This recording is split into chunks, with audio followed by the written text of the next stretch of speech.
paz do Senhor a todos, irmãos, amigos. Eu quero aqui agradecer ao pedido da nossa líder irmã Ademar, irmão Ismael. Me pediram para fazer deixar uma breve palavra, né? E eu quero aqui convidar vocês a abrir a Bíblia no livro de Romanos, né?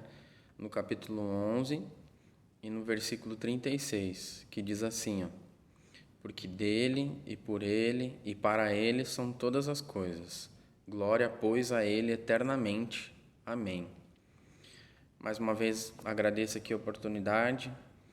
Confesso que não fiz assim um estudo aprofundado sobre esse versículo, mas tem algo que o Senhor vem falando comigo nesses últimos dias, né? Nesse período aí que a gente ficou bastante em casa, e algo que eu quero compartilhar aqui através desses minutinhos.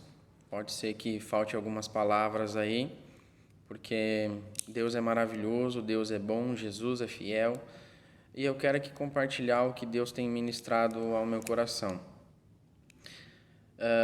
Sabemos que em Romanos 11,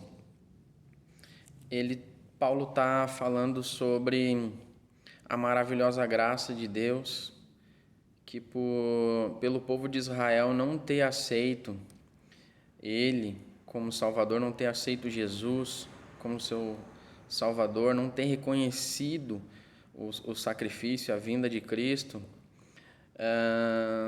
nós somos privilegiados por eles não terem aceito, né? Ele vai descrevendo ali no capítulo 9 e no capítulo 11, no versículo 9, no versículo 10, né?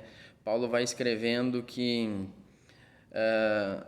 vou dar um exemplo aqui, ó: e Davi diz: tome-se-lhes a sua mesa em laço e em armadilha, em tropeço por sua retribuição. 10. Escureçam-se-lhes os olhos para não verem e curvem-se-lhes continuamente as costas. Digo, pois, porventura tropeçaram para que caíssem?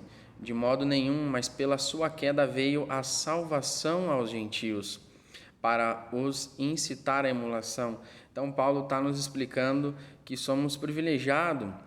Infelizmente, a rejeição deles, a queda deles lá, a ignorância dos judeus, dos israelitas, veio ser a nossa salvação, veio ser o evangelho ser espalhado, né, aos gentios.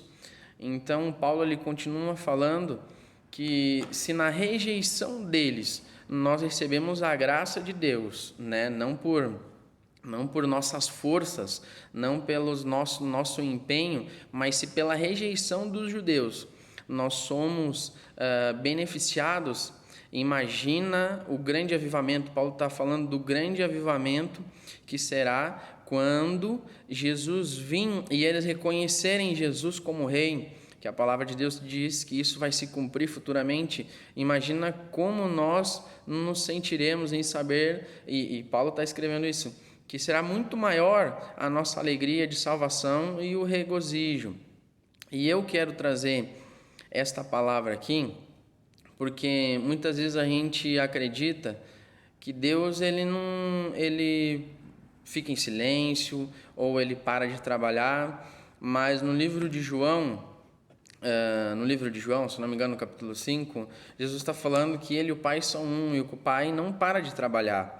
E Deus, ele não para de trabalhar, ele nunca para de trabalhar, ele está sempre trabalhando no mundo, nas nossas vidas, no âmbito espiritual, celestial. Deus não para de trabalhar.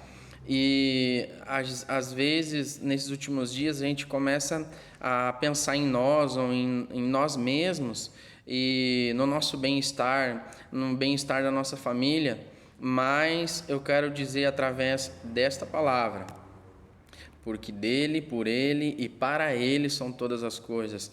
Ele é o centro. Deus, o Senhor Jesus, é o centro de todas as coisas.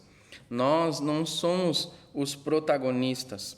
É Ele que é, não digo o ator principal, mas é sobre Ele, é para Ele e é para Ele que são todas as coisas. E vai parecer ambíguo eu estar falando isso, porque a gente já sabe disso, mas a gente vê muitas vezes as pessoas pensando em performance, como eu devo orar, como eu vou falar, ou como eu vou agir. A gente acaba sendo egoísta e as nossas orações são para nós, né? As nossas orações, elas têm sido para nós ou elas têm sido para Deus? A gente tem orado voltado o nosso coração para o nosso bem-estar, para aquilo que estamos vivendo hoje ou para aquilo que Deus está fazendo neste momento, né? E eu pauso, eu dou um pause agora para comentar uma experiência que eu tive. Eu estava trabalhando esses dias lá carregando areia, né? Estava carregando areia, enchi o carrinho de areia, levava lá para determinado lugar para espalhar na grama. E eu tenho um filho de 4 anos, ele na minha volta, pai, o que tá fazendo? E eu digo, filho, tô fazendo isso. Daqui a pouco ele, pai, o que tá fazendo? Daí eu digo, filho, tô carregando a pá.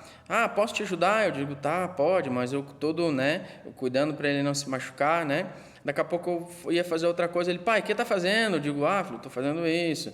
Mas é chato, né? É chato, assim, a gente ter que estar cuidando da criança, assim, porque a gente fica com medo que ele não se machuque. Mas aquilo me despertou algo. Será que a gente fica orando para Deus, conversando com Deus e perguntando assim, Deus, o que tu tá fazendo? Pai, o que tu tá fazendo? Eu posso te ajudar? Aonde eu entro, Pai, nessa história? Como que eu posso lhe auxiliar, né?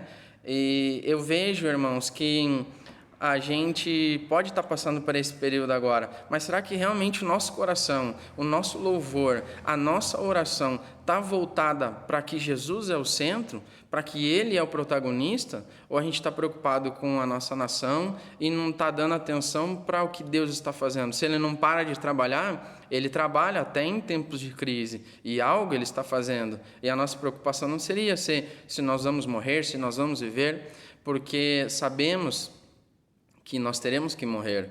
Nós teremos, para nós não morrermos, só se Jesus vir agora em nossa vida, né? E mesmo assim nós teremos o nosso corpo transformado. Mas se não, irmãos, nós não devemos ter medo da morte, porque a morte é o que vai nos levar para perto de Jesus. Nós precisamos passar por isso, né? E temos que estar preparados por isso.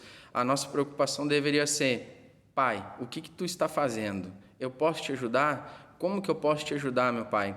Essa deveria ser a nossa oração, a gente conseguir entender o que Deus está fazendo para que Ele nos revele coisas mais profundas, para que Ele nos revele coisas mais, desvende os mistérios dEle, porque muitas vezes eu vejo que a gente está mais preocupado, não, eu posso fazer isso para mostrar que eu sou bom, eu posso orar dessa forma porque eu sei orar, não, eu gostaria de organizar essas coisas dessa forma porque eu sei organizar, eu tenho vários projetos, eu tenho vários planos, eu tenho que fazer isso, eu tenho que guardar dinheiro, mas e Deus?